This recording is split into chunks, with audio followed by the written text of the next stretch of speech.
नमस्कार. सिंहस्थांचा मेळा या विशेष कार्यक्रमात आपलं स्वागत करतो. राज्य सरकार, नाशिक महापालिका, पोलीस प्रशासन अशा सगळ्याच पातळ्यांवर सिंहस्थाची तयारी पूर्ण झाली आहे आणि नाशिक नगरी सिंहस्थासाठी भाविकांच्या स्वागतासाठीही सज्ज झाली आहे. याचप्रमाणे मीडिया देखील सज्ज आहे या मेगा इव्हेंटला कव्हर करण्यासाठी. प्रिंट मीडिया, इलेक्ट्रॉनिक मीडिया यांचे प्रतिनिधी नाशिकमध्ये दाखल होत आहेत. हा मेगा इव्हेंट 12 वर्षानंतर येणारा हा सिंहस्थ कुंभमेळा तुमच्यापर्यंत पोहोचवण्यासाठी.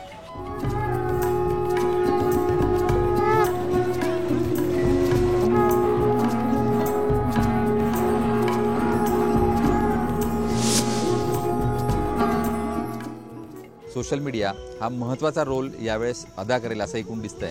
कुंभमेळा हे खरं तर फोटोग्राफरलांना खरंच खूप मोठी संधी असते. म्हणजे मजा होती खरं तर, करण्यामध्ये आनंद होता आणि कॅमेरा घेऊन आम्ही सलग त्यांच्या मागे मीडियासाठी असं हा एक खूप मोठा इव्हेंट झालेला आहे. हे सगळं अद्भुत आहे. म्हणजे माध्यम म्हणून ते चॅलेंज पण आहे, तितकंच ते थ्रिलिंग पण आहे. मीडियाची भूमिका ही त्या दृष्टिकोनातून अधिक महत्त्वाची आणि तितकीच जबाबदारीची आहे. यावेळेचा कुंभमेळा हा मीडियाकरता म्हणजे जसं साधू संतांची ती पर्वणी असणार आहे तशी ती मीडियाची सुद्धा पर्वणी असणार आहे. करस्पॉन्डंटसाठी सिंहस्थ कुंभमेळ्याचा हे सगळा हा जो इव्हेंट आहे तो कव्हर करणं म्हणजे त्याच्या संपूर्ण करिअरमधला हा माइलस्टोन ठरतो.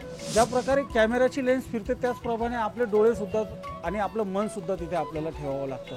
त्याचवेळी कुंभमेळा नीट आणि व्यवस्थित कव्हर होऊ शकतो. सिंहस्थांचा मेळा नाशिकमध्ये अवघ्या काही दिवसांमध्ये भरणार आहे. त्याची जय्यत तयारी सध्या नाशिकमध्ये सुरू आहे. प्रशासकीय पातळीवरील तयारी जवळपास पूर्ण होत आली आहे. साधू महंत आणि भाविकांच्या स्वागतासाठी संपूर्ण नाशिक नगरी सज्ज झाली आहे.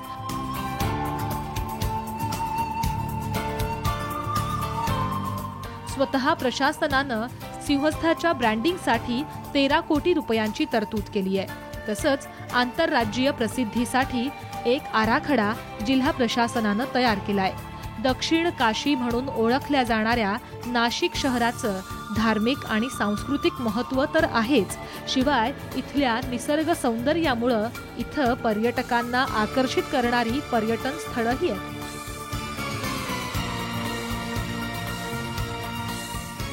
त्यामुळं यंदाचा कुंभमेळा हा वैश्विक सोहळा व्हावा यासाठी इतर राज्यातल्या कुंभमेळ्यांप्रमाणे सर्वच स्तरावर प्रयत्न सुरू आहेत.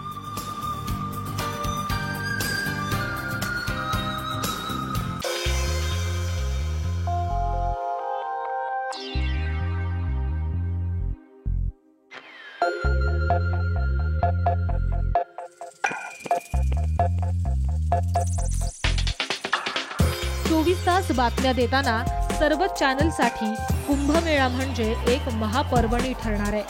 त्यासाठीच इलेक्ट्रॉनिक मीडिया सज्ज आहे. सगळ्याच चॅनल्सचे प्रतिनिधी या मेगा इव्हेंटसाठी नाशिकमध्ये दाखल होत आहेत. यातील अनेकांनी याआधीचेही कुंभमेळे कव्हर केलेले आहेत. यावेळी होणारी गर्दी पाहता मागच्या कुंभमेळ्यापेक्षा यावेळचा कुंभमेळा कव्हर करणं मोठं आव्हान असेल असं अनेकांना वाटतंय. खरं म्हणजे सिंहस्थ जो मागच्या वेळेस झाला तो इलेक्ट्रॉनिक मीडियामुळे जास्त पॉप्युलर झाला, लोकांपर्यंत पोहोचला आणि तो यावेळेस अधिक नीटपणे पोहोचणार आहे सोशल मीडियाच्या माध्यमातून.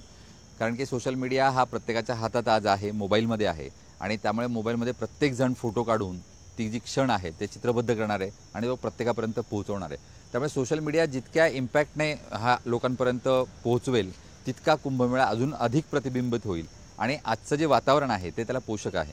त्यामुळे नक्कीच सोशल मीडिया हा महत्त्वाचा रोल यावेळेस अदा करेल असं एकूण दिसतंय. आणि कुंभमेळ्यातल्या ज्या बारीक सारीक सगळी निरीक्षणं आहेत लोकांच्या दृष्टिकोनातली, म्हणजे आजपर्यंत आपण इलेक्ट्रॉनिक मीडियाच्या दृष्टिकोनातून, प्रिंट मीडियाच्या दृष्टिकोनातून आपण ही निरीक्षणं मांडत आलो, पण लोकांच्या दृष्टिकोनातली जी निरीक्षणं आहे ती आपल्याला या ठिकाणी पाहायला मिळणार आहे. नुकतंच गुगलने सुद्धा न्यूज वायर सुरू केलेलं आहे, त्यामुळे लोकांना व्हिडिओसुद्धा अपलोड करता येणार आहेत आणि त्यामुळे आपल्याला एक नवीन पर्स्पेक्टिव्ह जो असेल या कुंभमेळ्याचा हा आपल्याला लोकांच्या दृष्टिकोनातून पाहायला मिळेल आणि हा कुंभमेळा असा लोकांचा कुंभमेळा म्हणून आपल्याला यावेळेस बघता येईल. या उत्सवात येणारे जेवढे लोक एकत्र येतात तेवढे लोक रोम किंवा व्हॅटिकनमधल्या पोपच्या नवीन समारंभाला सुद्धा जात नाही. त्याच्यापेक्षाही जास्त लोक या ठिकाणी एकत्र येतात. केवळ शहरं पाहायला असं नाही, म्हणजे भारतातलेच असं नाही तर विदेशातले लोकसुद्धा खूप मोठ्या प्रमाणावर येतात. तसं पाहिलं तर 1980पर्यंत सिंहस्थाचं फार तेवढं महत्त्व नाशिककरांव्यतिरिक्त इतर कोणाला नव्हतं. पण 91च्या सिंहस्थानंतर ही परिस्थिती बदलत गेली. 91च्या सिंहस्थामध्ये मीडिया नाशिकमध्ये आला. जे पारंपरिक वृत्तपत्र होती नाशिकमध्ये त्याच्या व्यतिरिक्त अजून 2 राज्यस्तरीय मोठी वृत्तपत्र आली, ती म्हणजे सकाळ आणि लोकमत. साहजिकच मीडियातल्या आपापसातल्या स्पर्धांमुळे म्हणा किंवा हेल्दी कॉम्पिटिशनमुळे कुंभमेळ्याचं जास्तीत जास्त कव्हरेज हे 91च्या कुंभमेळ्यात झालं. त्यानंतर इलेक्ट्रॉनिक मीडियाचं आगमन झालं. 2002 आणि 2003 हा जो कुंभमेळा झाला हा खऱ्या अर्थाने इलेक्ट्रॉनिक मीडियाच्या एस्टॅब्लिशमेंटचा कुंभमेळा होता.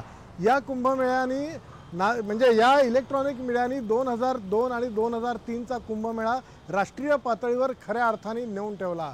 दुर्दैवाने त्याच कुंभमेळ्यामध्ये स्टॅम्पीड झालं, चेंगराचेंगरी झाली, 34 भाविकांना प्राण गमवावा लागला. त्यामुळे मीडियाला कुंभमेळ्याबरोबर ही सुद्धा मोठी बातमी मिळाल्यामुळे अधिक या कुंभमेळ्याची चर्चा देश पातळीवर झाली. तर अनेक जण यावेळी पहिल्यांदाच हा मेगा इव्हेंट कव्हर करणार आहेत. त्यामुळे त्यांची उत्सुकता शिगेला पोहोचली आहे.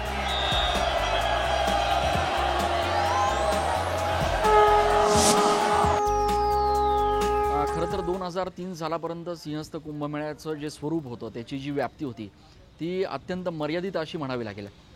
अनेक राज्यांमध्ये देशामध्ये सुद्धा सिंहस्थ पोचला, पण सिंहस्थाचं खरं स्वरूप आणि खरी त्याची व्याप्ती जर कोणी लोकांपर्यंत आणि जगभरात पोचवली असेल तर ती मीडियाला आपल्या या सगळ्या गोष्टींचं श्रेय द्यावं लागेल. दुसरा महत्त्वाचा याच्यात विषय म्हणजे कुठलाही इलेक्ट्रॉनिक माध्यमातला किंवा प्रिंट मीडियातला जो प्रतिनिधी असतो, जो करस्पॉन्डंट असतो, त्या करस्पॉन्डंटसाठी सिंहस्थ कुंभमेळ्याचा हे सगळा हा जो इव्हेंट आहे तो कव्हर करणं म्हणजे त्याच्या संपूर्ण करिअरमधला हा माइलस्टोन ठरतो. कोट्यवधी लोकांना तुम्हाला कव्हर करण्याची संधी मिळते. सिंहस्थामध्ये येणारे साधू संत असतील, महंत असतील, यांच्या वेगवेगळ्या अँगलनं घेतलेल्या स्टोरीज असतील, ह्या सगळ्या गोष्टी कव्हर करणं हा एक वेगळाच अनुभव असतो. आणि त्यामुळे आपण जसं म्हणतो की पंढरपूरची वारी कव्हर करणं हा पण एक वेगळा अनुभव असतो. प्रत्येक पत्रकाराच्या आयुष्यातला तो एक माइलस्टोन असतो. मात्र पंढरपूरच्या वारीच्या जवळपास 10 पटीनं लोक जे आहेत ते नाशिकमध्ये येणार आहेत. आणि जसं पंढरपूरची वारी हे मॅनेजमेंटचं जगात मान्य केलेलं एक उत्तम उदाहरण आहे, तसंच हे नाशिकचं सिंहस्थ कुंभमेळ्याचं सगळं स्वरूप असणार आहे. आणि त्यामुळे एकूणच सिंहस्थ कव्हर करणं आणि या सिंहस्थाच्या माध्यमातून नाशिकची आयडेंटिटी ही जगभरात पोहोचवणं याची संधी खरं तर नाशिकच्या सगळ्या पत्रकारांना मिळणार आहे. आणि त्यामुळे ते एक मोठं भाग्य आहे असं म्हणावं लागेल. रिपोर्टर्स प्रमाणे कॅमेरामनचंही कसब या कुंभमेळ्यात लागणार आहे. कारण ऐन पावसाळ्यात येणारा हा इव्हेंट जगासमोर दाखवण्याची मोठी जबाबदारी कॅमेरामन्सवर असणार आहे. काहींना यात त्यांच्या मागच्या अनुभवांचा फायदा होणार हे नक्की. 91 सालचा जो कुंभमेळा कव्हर केला तर त्यावेळेस मी अवघा जेमतेम ते म्हणतात एखाद्या बाल्यावस्थेमध्ये होतं. मी 4 वर्षाचा कॅमेरामन होतो. कॅमेरा आणि इक्विपमेंट शिकून जे आहे ते मला 4 वर्ष झालेली होती हार्डली. आणि त्यामध्ये हा एवढा मेगा इव्हेंट होता. तो खरं तर फार अशी उत्सुकता होती, अरे काहीतरी मोठं घडतं आहे, आपल्या गावात एवढी लोक आले, पहिल्यांदाच साधूंचे एवढी मोठी जथ्थे, त्यांची एवढी सगळी साधुग्रामसारखं, म्हणजे आत्ता जसं साधुग्राम जे 350 वगैरे 450 एकरमध्ये बनतं त्यावेळेस तसं काही नव्हतं. पण मग ती एक म्हणजे मजा होती खरं तर, करण्यामध्ये आनंद होता.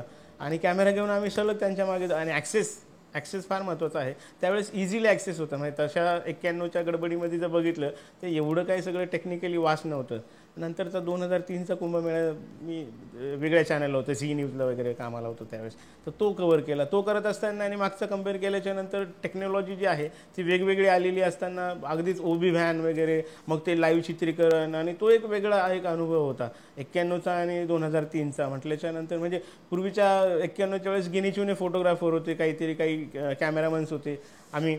आणि 2003ला त्याच्यामध्ये आणखीन काही चॅनलची भर पडली, ती लोकं आली. त्याच्यानंतर 2003ला काही विदेशातली लोकं येऊन कव्हर केलं. नॅशनल चॅनल देखील भारतामध्ये वाढलेली होती, ती स्टेट लेवलचे देखील चॅनल वाढलेले होते, ते देखील आलेले असताना मग त्या लोकांबरोबर मजा आली काम करताना. कुंभमेळा म्हटलं आणि माध्यमांचा जर त्यात विषय आला, इलेक्ट्रॉनिक माध्यमांचा जर आपण विचार केला, तर कॅमेरामन हा एक महत्त्वाचा दुवा म्हटला जातो आहे. कारण कुंभमेळ्यात काय आहे नक्की आणि काय इव्हेंट आहे हे जनतेला त्यांच्या भाषेत चित्रांद्वारे समजवण्याचं काम हे कॅमेरामनच करू शकतो आहे. मग त्यामध्ये विशेष काही महत्त्वाचे शॉट्स किंवा अँगल्स असतील, त्यावर आपल्याला प्रामुख्यानं लक्ष केंद्रित करावं लागतं. एखादा काहीतरी साधू असतो, त्याचं काहीतरी एक वेगळेपण असतं आणि ते सुद्धा आपल्याला इतक्या करोडोच्या गर्दीमध्ये तेही सांभाळणं गरजेचं असतं. त्यामुळे कॅमेरामन हा फार महत्त्वाचा दुवा तिथे म्हटला जातो आहे. एकतर पावसाळ्याचे दिवस असतात, त्यामध्ये हे सर्व काही इव्हेंट होत असतात. परभणीला जवळपास 70 लाखांपेक्षा जास्त भाविक येतातच आणि मग अशा वेळी नाशिककर म्हणून किंवा एक स्थानिक आहोत, त्याचबरोबर एक महत्त्वाच्या चॅनलचा मी कॅमेरामन आहे, या सर्व गोष्टींचं भान ठेवून तिथे एकतर वागणूक असायला हवी. कितीही गडबड झाली, कितीही गोंधळ झाला तरी आपण फिट आहोत का नाही इथपासून सुरुवात करावी लागते. मग त्यामध्ये कॅमेरा सांभाळणं असो, त्याचबरोबर इक्विपमेंट जे काही असतात कॅमेरासोबत लागणारे, याचीसुद्धा तिथे काळजी घ्यावी लागते. याचबरोबर कुठे काय महत्त्वाचं होतं आहे, ज्या प्रकारे कॅमेराची लेन्स फिरते त्याचप्रमाणे आपले डोळेसुद्धा आणि आपलं मनसुद्धा तिथे आपल्याला ठेवावं लागतं. त्याचवेळी कुंभमेळा नीट आणि व्यवस्थित कव्हर होऊ शकतो. सिंहस्थासाठी अगदी आंतरराष्ट्रीय मीडियापासनं ते लोकल मीडियापर्यंत सगळ्यांनीच तयारी केली आहे. यात नाशिकचा लोकल मीडियाही मागं नाही. सलग 3 महिने कुंभमेळ्याचं लाईव्ह प्रक्षेपण करण्याचा त्यांचा मानस आहे. नाशिकमधल्या स्थानिक माध्यमांनी, स्थानिक वृत्तवाहिन्यांनी या रिजनल चॅनलला फीड देण्याचं काम आम्ही आमच्या माध्यमातून केलं. त्यात त्यांना बरीचशी मदत झाली. स्थानिक पातळीवर आमचे 15 ते 20 प्रतिनिधी शहरात काम करत असताना, नाशिक रामकुंड असेल किंवा त्र्यंबकेश्वरचं कुशावर्त असेल, अशा ठिकाणी आमचे ठिकठिकाणी प्रतिनिधी असतात आणि ते प्रतिनिधी रिजनल मीडियाला गेल्या 12 वर्षांपूर्वी मोठ्या प्रमाणात मदत केली आणि त्याचा फायदा रिजनल मीडियाला झाला की 1 किंवा 2 प्रतिनिधींवरती हा कुंभमेळा कधीच कव्हर होत नाही.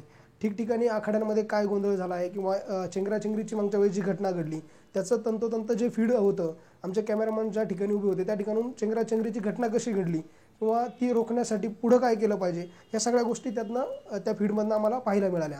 आणि हेच काम स्थानिक वृत्तवाहिन्यांचं हे मोठ्या प्रमाणात असतं. स्थानिक केबल नेटवर्कच्या माध्यमातून लाईव्ह करण्याचा आमचा मानस आहे. शहरात ठिकठिकाणी घडणाऱ्या घटना आहे त्या आम्ही या कुंभमेळा लाईव्हच्या माध्यमातून लोकांना देणार आहोत. यामध्ये काही जाहिरातीचा भाग जरी असला तरी लोकांना बऱ्याचशा गोष्टींचा त्यातून फायदा होणार आहे. उदाहरणार्थ, प्रशासनाला वेळोवेळी लोकांना आव्हान जे काही करायचं आहे ते या लोकल चॅनल्सच्या माध्यमातून करता येणार आहे. उदाहरणार्थ, एखाद्या ठिकाणी रस्ता ब्लॉक करायचा आहे, अचानक त्या रस्त्यावरती गर्दी वाढली आहे, तर ती सूचना लोकांना देण्याचं काम प्रशासनातले अधिकारी, उदाहरणार्थ जिल्हाधिकारी असतील किंवा पोलीस आयुक्त असतील, अशा लोकांना आम्ही आमच्या स्टुडिओत बोलवून किंवा ज्या ठिकाणी कुंभमेळ्याच्या ठिकाणी ठिकठिकाणी आम्ही स्टुडिओ उभारणार आहोत त्या ठिकाणी येऊन ते लोकांना जनजागृती करतील का ह्या रस्त्यांवरती जाऊ नका, इथे गर्दी मोठ्या प्रमाणात वाढली आहे. व्हॉट्सॲप, फेसबुक, ट्विटर या सोशल मीडियाच्या जमान्यात प्रत्येक बातमी आपल्या प्रेक्षकांपर्यंत पहिल्यांदा पोहोचवण्यासाठी या सगळ्याच चॅनल्समध्ये स्पर्धा पाहायला मिळणार आहे. सिंहस्थाचा आवाका आपल्याला यावरूनच लक्षात येईल. सिंहस्थांचा मेळा या विशेष कार्यक्रमामध्ये विश्रांतीनंतर पाहणार आहोत. इलेक्ट्रॉनिक मीडियाप्रमाणेच प्रिंट मीडियानं ही केलेली तयारी.